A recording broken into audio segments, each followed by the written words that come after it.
Talk whack to me. Talk whack to me. Yeah. Talk whack to me. Talk whack to me.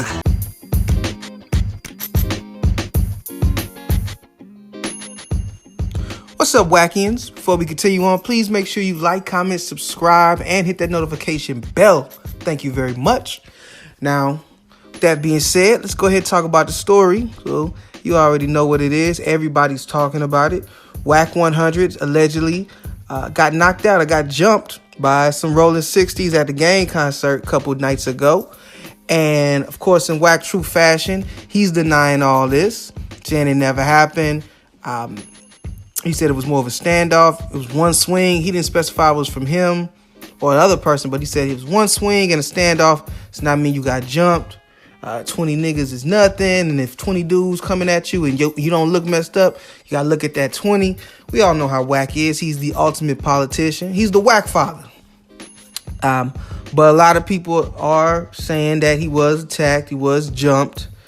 You know, you had some Rollin 60s talking about it, saying he got knotted up. Wack did show his face. Ain't no knots on it, but as we all know, sometimes it can take a little while for the bruises to show up on your face after getting stumped out. Of course, when it's like 20 dudes stump you out, maybe you should show up a little earlier, but I don't know. Here's my thing about it. Of course, as usual, when anybody has any accusations against Wack, we just don't have the video footage. And I'm confused why we don't, but I'm hearing that there may be some footage or something. I haven't seen it, and I've been looking. But they're saying there is actually some footage. I'm just surprised that there wasn't any footage at all. Like, even scratch the fight, there's no footage at all at the concert. I know the OG who recorded the gangbangers talking about Wack getting beat up. He said he was too slow to pull his phone out. I'm like, okay, maybe you was, but with nobody recorded, like in the era we live in, I get it. It may have been an older crowd. You know, it's the game. He's an older rapper. He probably attracts an older crowd, not a younger crowd that's all on the phone. But, I mean, come on. Somebody had to have their phone out. That's how we take pictures and stuff.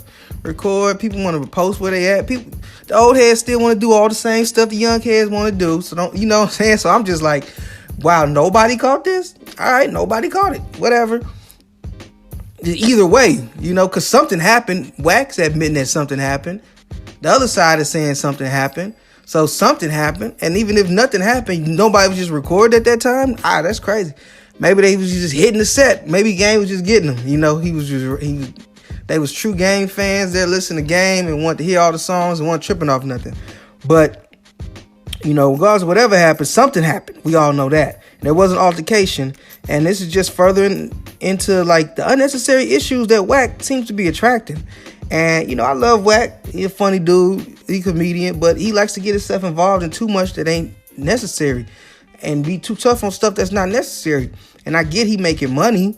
But it's like, you put yourself in these type of situations. Now, maybe your artist, the game, maybe that venue doesn't want him anymore because of the issues. Because, any damages to come, that's out of their pocket. And when you make yourself known for talking about everybody and having all this beef, you could be the toughest dude in the world, but maybe it'll affect your artists because now it's harder for them to get, booked at places, have shows in different areas. And, it is a question. How long is Wack going to do this before he becomes a liability to the artist? And I know he says his name carries a lot of weight and he's good with getting a lot of deals done. And he was working with Kanye and all that stuff. But it's true. How long before you become a liability? Because, you never know what you got beef with almost anybody in every city you go to, it seems like. And somebody's going to want to try you because you talking about real people. You talking about big names and people going to want to try you. And you talking about people who have passed away who can't defend themselves. You talking about whole gangs and whole everything, So somebody's going to want to try you. And I know Wack is all for it and he know that. But it's just like, why would you welcome them problems? You say you're not a gangbanger no more, not an active gang member no more. So stop acting like it. Stop welcoming the beef, You got people pulling up to your house, knocking on your door where your family be at. You got to make them leave and stuff. It's just unnecessary issues when you able to meet, Elon Musk, who I'm going to talk about later. I got a video for him coming up too. But you able to meet all these people and be around all this success. Why would you want to muddy it up and go back in them streets when you don't have to. And when you can really just be promoting positivity and moving forward instead of engaging in all the beef, you know. Much love to Wack, but I do think Wack, he loves the attention. He wants to be the star, and this is his moment to be the star. And he's causing issues, and, you know, unfortunately, I don't think this is going to be the last time we see Wack get attacked. You know, it's not going to be the last time somebody tries Wack. No matter how far it went or what happened this time, you never know what's going to happen the next time. Next time, you know, maybe he is going to get lumped up or worse, you know. And I think Kanye was there. And you got to look at it like, well, you know, you got these big names. Do they want to be associated with this nonsense? And it's going to be like, why are you doing this? You know, you ain't got to do this, man. Wasn't nobody checking for Wack until Wack start opening his mouth. Now Wack got something to say about it. Everybody does. And it's entertainment. And I love to watch it, listen to it on Clubhouse, watch him on interviews, talking and stuff. It's entertaining. It's funny. It passes the time. But is it worth it for Wack? I don't think so. Yeah. Talk Wack to me. Talk Wack to me. Yeah. Talk Wack to me. Talk Wack to me.